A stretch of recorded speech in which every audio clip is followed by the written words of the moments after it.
Hi, and welcome to Speaker Secrets. My name is Susie Q, and this is a series where we're giving you tools and techniques to help you communicate for a more effective life. And today I'm really honored to have the epic and amazing Arielle Ford on the show today. She is an author, speaker, and relationship expert. I've read her books. She's a love and relationship expert and leading personality in personal growth and contemporary spiritual movement. For the past 25 years, she's been living, teaching, and promoting consciousness through all forms of media. She is a speaker and producer of the host of Evolving Wisdom, Art of Love series. Her mission is to help people find love, keep it, and most importantly, be love. She wrote The Soulmate Secret among like 11 other books and is a force to be reckoned with. Arielle, welcome to the show. Thank you, Susie Q. I love your name. It's so fun. Isn't it fun? I like it too. So I'd love for you to give our audience a little bit about how you came to be an expert on this topic of finding and keeping love. Yeah, it's kind of a crazy story. I spent most of my life working in publishing as both a book publicist and a literary agent, and never in a million zillion years did I have, oh yes, let's become a love expert on my to-do list. That was not there. What happened was that I woke up one morning really early when I was 43 and had this thought, which was basically, oh shit, I forgot to get married. And started thinking about, well, how's that possible? I was living in LA, I had this great business, lots of friends, doing all kinds of fun stuff, and realized I had been spending all my time and energy focused on my career and not on my love life. So I was already a master manifester and decided, well, maybe the law of attraction works for love too. I'll give it a try. And it did. It worked really, really well. And once I manifested my soulmate, I thought, okay, that's it. Didn't plan on writing a book. But I inadvertently became the poster child for single women over 40 looking for love. And I eventually wrote a book, and it got published in 21 languages in 40 countries. And then I started getting calls, well, come speak here and come teach a workshop there. And I was like, I don't do that stuff. And now 10 years later, this is all I do. And it's so much fun. I absolutely love talking about love. And it turns out that the formula that I created for myself, which I call the Soulmate Secret, not only worked for me, it's worked for tens of thousands of men and women all around the world from 18 to 88. All right, so age is not a barrier. Doesn't matter where you live, it just works.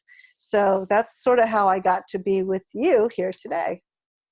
Wonderful. Thanks for that background. And I got to say, I'm kind of in that boat now where I'm 42 and I'm single, and I did read your book, but I read it years ago, and I feel like it's probably time to revisit it. And, you know, I definitely had some beautiful relationships in there, but I'm Well, I ready. have to say, everything that's in the book works. And over the last 10 years, I've learned so much more about dating and mating and how to actually go to the next level that I now have a free 90-minute webinar, which I think I forgot to tell you about, that's for women only. But they can access it. It's at soulmatepassion44.com. And it's just 90 minutes of all kinds of great stuff. So if you're single at any age and you are ready to make a big commitment to manifesting love, you know, take 90 minutes and listen to this. Well, you know what I'm going to be doing this weekend. So in your books, you talk about a universal law on how to attract a soulmate. Can you share with us how that relates to communication? Oh, okay. Well, let me just backtrack and say, so what we're talking about is the law of attraction. And the law of attraction states that we draw to us people, places, and experiences that match our state of being. So if our state of being is I'm loved, I'm lovable, I'm lucky in love, that will be your reality. If your state of being is I'm unlucky in love, all the good ones are taken, it's too late for me, I'm too old, I'm too fat, I'm too damaged, that too will be your experience. And how that relates to communication is such a good question, because it's really the self-communication that we're doing that morphs into our reality, our present and our future.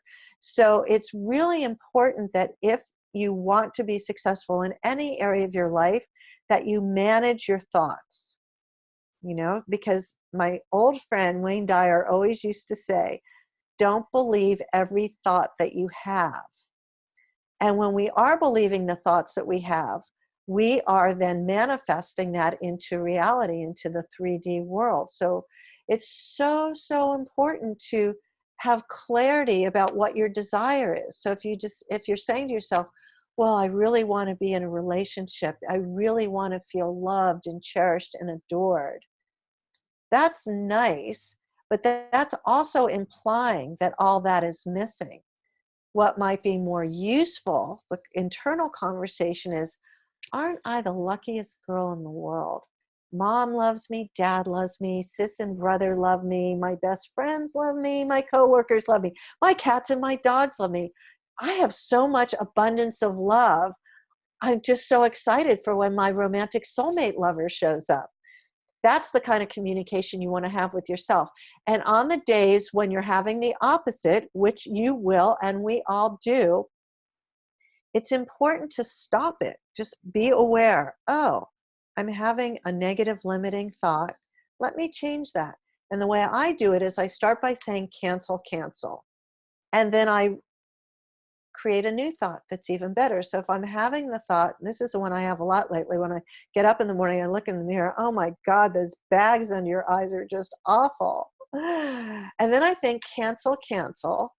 My husband and my cat still love me just the way I am. And then I get out the stuff that makes the swelling go down, and I'm proactive about it, because I don't have it here. I have a rock from my friend Mike Dooley, which says thoughts are things, and it's true. Thoughts are things, and you're the manager of those thoughts, and you want to manifest things. So communicating with yourself is the first step. And then the second step is, how do you communicate with the rest of the world? If you have a deep desire for something, and it could be a BMW, or it could be a soulmate, or it could be a record deal, whatever it is, then you want to start talking to yourself in the present tense. You want to begin living as if what you've asked for is already yours. So let's say you want the record deal. Well, okay, how would a rock star dress if they were going to Home Depot? Start living your life as if you already are the rock star. If you want to be married with children, start living your life as if you're married. So how would a married person respond to an invitation with a bounce back card? Well, they would write +1, right? Or if they were in like I go to Pharmaca a lot when they have this great section of greeting cards, like the most beautiful greeting cards in the world. Every time you go past one of those, buy happy birthday cards, happy anniversary cards, I love you just because cards, it's Valentine's Day cards, and start filling up an entire drawer with cards that someday you will fill out and give to your beloved. So you want to be living as if, because when you're living as if, you're knowing and trusting that what you've asked for is already yours. I love that. Thank you so much. And I love Mike Dooley too. Isn't he the best? Yeah, it's super great. It's so great. And I love that on your website, and this is free too, so our audience can totally have this. You have a mandala that goes along with, I feel that, living as if that, and I feel like when you fill in that mandala and you're using it, you're doing the exercise of each time you fill it in something that you use different colors, and then you make an affirmative statement. So let's say you got the pink crayon in your hand, and my soulmate is an animal lover, and then you get the green one and you fill it in. My soulmate is kind and generous. And so you're speaking out the affirmations as you're coloring the mandala as another form of prayer to the universe to deliver your soulmate to you. One thing I think you'll really like that I want to share with your audience, because I can tell you're a really smart girl, is I want to talk about the quantum science of manifesting love. So in quantum science, there's a couple of things that we all know and understand. The first is there's just this now moment. There's no past, there's no future, there's just now. And now, in this now moment, we are all connected in the field. And in the field, we are already connected to everything and everybody. So the truth is, your soulmate is not missing. In this now moment, in the field, on the unseen plane, you are already connected to your soulmate. And you can begin the relationship today by going from your head to your heart, putting yourself into a space of experiencing love and gratitude, and then sending a golden cord out into the ethers, into the unseen plane, into the heart of your beloved, and begin a conversation. And on my website, in the free stuff area, I have a section called feelingizations. So these are closed-eyed guided processes, and there's a golden cord feelingization, and they're free, which you can do for 8 minutes every day to actually put you in the frequency of I am already connected to my beloved. Yeah, so by doing the golden cord feelingization, you start the relationship immediately. Now, you don't know their name or where they live or what day, time, or place you'll meet them in 3D plane. But because you've already established contact, you'll recognize each other faster when you do meet on the physical plane. That's so beautiful. What a great exercise to do. And just flipping back to the mandala one, would you say that that's also a communication to your subconscious, because you're kind of getting into a trance while you are doing the mandala? You know, I think what it does is it raises your love frequency, because you're focused on your desire and your intention. You're focused on love. You're focused on communication. So anytime you're doing that, you begin vibrating at the level of love and communication. And I think it has a positive impact. So anything you can do, like I'm a very big fan of online dating. Online dating works. 1 in 3 marriages now starts online. And the divorce rate for people who meet and marry online is under 10%. So the thing is, so many people say, well, I tried it and it didn't work for me. They tried it, but they didn't know how to do it correctly. So I say make online dating a sacred practice. Now, what does a sacred practice look like? Well, before you jump into it, you have a set time every day. 5 p.m. every day, I'm going to make myself a cup of tea. I'm going to light a candle. I'm going to do a gratitude practice. I may go into stillness for a few moments. I will ask whatever God, goddess, or whoever that I pray to heal my heart of anything that would stop me from calling in a soulmate. And from there, I would then get online and start searching and reading profiles. Because one of the mistakes so many women make is they sit back and they wait for a man to contact them. And that's like the worst way to do it. What you want to do is you want to know in advance, well, what are my must-haves? What are my deal breakers? What is my soul most calling for? And then start, putting in those search words and reading lots of profiles. And when you come across somebody where, interesting enough, attractive enough, then send them a message. And I'll give you a fun example. Let's say I find George and I read George's profile, and it's okay enough. My socks are not knocked off, but okay enough. And it says in George's profile that he's crazy about the Hawaiian pizza at Sammy's. Now, that also happens to be my favorite pizza. So I send George one sentence, and the one sentence says, "Dear George, we must be pizza soulmates. I also love the Hawaiian pizza at Sammy's. Period. Hit send." Not another word. And what's George going to do? He's going to look up your profile, and if he likes what he sees, he's going to write you back. Well, maybe this is an omen. Maybe we should meet for pizza. That's all it has to be. Make it fun, make it lighthearted, make it a sacred practice. If you don't hear from them, don't take it personally. It has nothing to do with you. You know, it's just your job to become visible. And you might as well, since we have the skills and we have the technology, become visible to as many potential people as possible, because you have all the power. You can respond or not respond. You know, you can keep yourself safe. You don't have to put your real name out there. I recommend that you do a couple things. One, that you have a nickname that you use, and that you go to, I think it's called Google Phone, and you can put in your number and they'll give you another number to call so that nobody has your real number, but you get messages from them. You know, and then you can have an email that's just specifically for online dating that does not include your name anywhere in it. There's lots of ways to be safe about it. The one thing most people don't know is that they tend to use pictures for online dating that are on their Facebook page or Instagram page. Never, ever, ever, ever, ever do that, because photos are searchable. So you want your online dating photos to be solely for the purpose of online dating and not used on social media. Wow, this is a lot of great information. I didn't expect that we were going to get like the actual tactical things of online dating, but that's awesome. Thank you. Well, you know what? My husband has this formula. He says that in basic arithmetic, 1 + 1 = 2. But in soulmate love, 1 + 1 = 11, and your love blesses the world. So the more of you that fall in love and live happily ever after, the better the world will be for Susie Q and I. So it's really imperative that you work on your love life.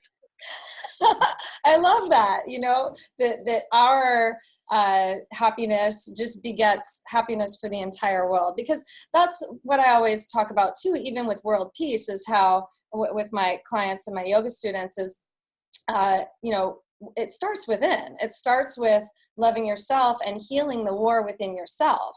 And once you do that, then you can heal the war within your relationships. And then you can, and then it just, and that. Let me add another piece to that, because yes, I think if you're coming from a place of self-loathing, then you definitely want to seek professional help and work on that. But most of us have that critical voice in our head that is telling us all the time, we're not good enough, we're not this enough. And I don't want anyone to use that as an excuse to not be dating right now, to say, oh, well, when I love myself more, then I'll be ready to date. You may never love yourself more, but what I can promise you is that when you're with your soulmate and you see from their eyes how much love they have for you, there is no faster ascension to heaven and healing than being loved by another. So for all of you thinking, when I lose 25 pounds, when I get another job, when I stop, you know, saying bad things to myself, then I'll be able to date. If you keep thinking that way, a year from now, you're still going to be alone. Okay, so stop that. You know, you can do both. You can walk and chew gum. You can work on your self-love issues, and you can date. I love that. You can multitask your life. Yes, because the truth is, you know, Oprah had this great story that I just fell in love with. She was talking about how, you know, through the tens of thousands of interviews she's done over the years with the biggest names in the world, whether it's Beyonce or Barack Obama or whoever, she said that every interview she's ever done, whether it's with a no name or a big name, always ends the same way. When the interview's over, they always say to her, "Was that okay?" No matter who they are. Wow. You know, the message to this story is you're going to die with your core wounds.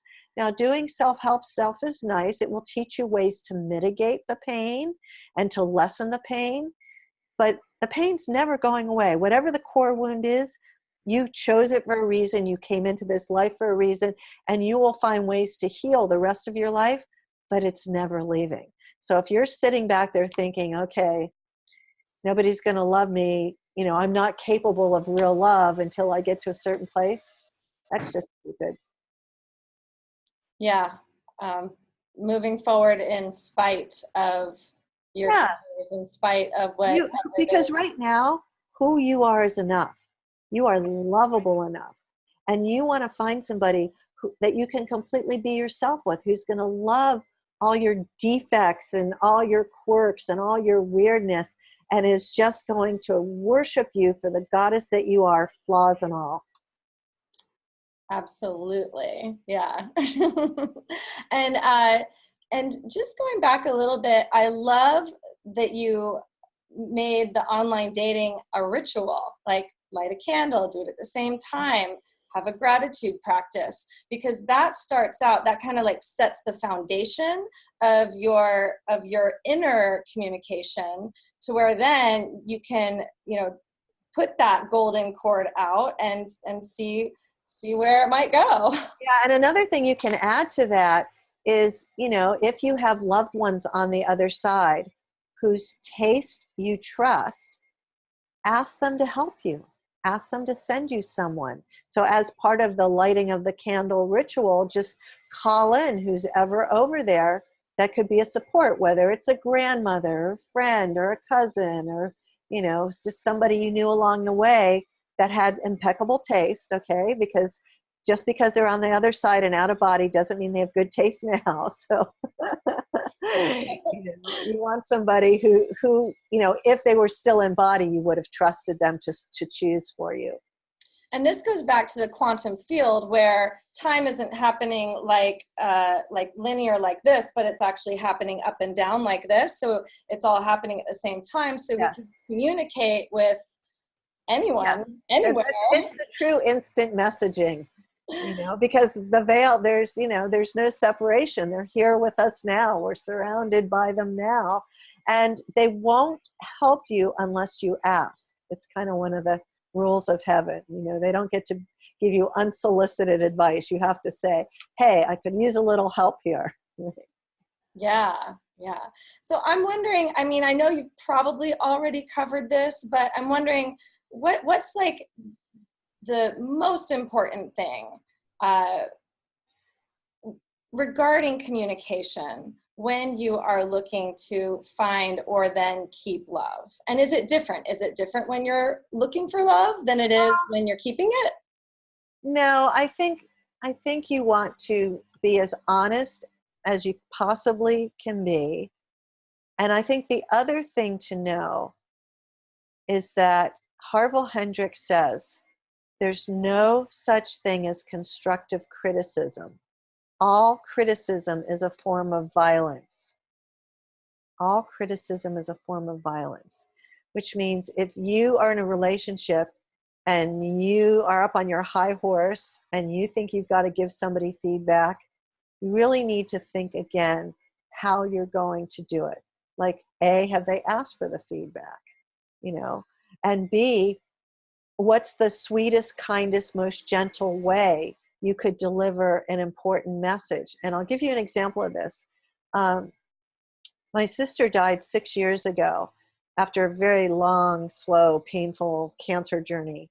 And after she passed, I had to go back to work. I hadn't worked for 6 weeks. I had major projects going on, and it wasn't anything I could hand off to anybody. And so I was just, you know, sort of completely depleted on every level and working my ass off. And one night my husband sat me down and he literally had tears in his eyes. And he said to me, he said, I'm really afraid you're going to work yourself to death. You can't go on like this. I'm so worried about you, and I need you to figure out when you can take off some time. And, you know, he could have said, you're going to kill yourself if you keep going like this, you know, or I'm really upset with you because you're not taking care of yourself, and how's that going to leave me? But he didn't. He came from a very vulnerable, heart-centered place, and I ended up taking off 108 days and completely changing my life. But that's a whole other story. But it's how we deliver the message. You know, we have to drop into our heart and practice loving kindness and come from a place of compassion and really choose, like, is this really necessary? Am I the best one to deliver this message? You know, am I doing this from a place of judgment or ego, or do I really care and love this person and want to help them? So it's what my husband calls pitch. What's the pitch at which you're delivering the information, and what's the timing? You know, because you know, you may want to think, oh, I need to say it now, and it may not be the right time, or maybe it isn't. Like, I find myself many times a day especially when I'm on Facebook and I see what people are writing and I just want to respond. And then I ask myself, am I doing it because I think I'm right? Do I think it'll make a difference? And would it really? And chances are it won't. So I talk myself out of doing lots of things all day long because I realize it's not my place. I'm nobody's mother. If they ask me for advice, I'll give it to them, but they haven't asked. I'm just deciding, hey, I know something you don't know. Yeah, that is sage wisdom. Thank you so much for that. And it's actually something that I've been practicing more and more, where I do, definitely for like the last 5 years, where I do check in and ask people if, when they're telling me something, and I'm like, would you like feedback before I even go into it? Because when it's not solicited, it can feel like an attack for someone. Yeah, and it often does. It's like, yeah, so I think I find the older I get, the less I have to say. I know more, but I say less. That's probably also very wise too. I'm getting there. I'm learning that. Well, so I know you've got a lot of free stuff on your website, and we're going to work it out where we have a URL that you can just click on and get linked up to Arielle's free gifts on her website. And I'm excited to check out that webinar. That's a different website. Could you just go over it's that? a different one. It's soulmatepassion44.com for the free webinar. Soulmatepassion44.com. Yeah, it's great. It's a great 90 minutes. And here's the thing I want to leave you with. Okay. We live in the Western world. And in the Western world, there's a couple of things we know for sure. Right now, maybe not in 10 years, but right now, we have enough clean water to drink, and we have enough fresh air to breathe, and there's more than enough love in the world for everybody. So regardless of your history and your experience, get back in the pool, okay? Jump back in, because you are depriving the one who's looking for you by not being visible, by not getting in the game and dating. So I really want to encourage you. There's a lid for every pot. I don't care how old you are. I don't care how much you weigh. I don't care how much money you have or you don't have. There's many somebodies out there whose lives would be greatly improved if they could find you. Thank you so much for leaving us with that thought. So beautiful, beautiful. And thank you so much for coming on Speaker Secrets and sharing your expertise on love and on communication, because that's really all we have is communication. So it's been such a pleasure and honor, and I wish you the absolute best, and thank you so much. Thank you. It was fun talking with you. Wonderful. All right, and audience, make sure you click on that little button and get your free gift from Arielle, and we will see you again soon.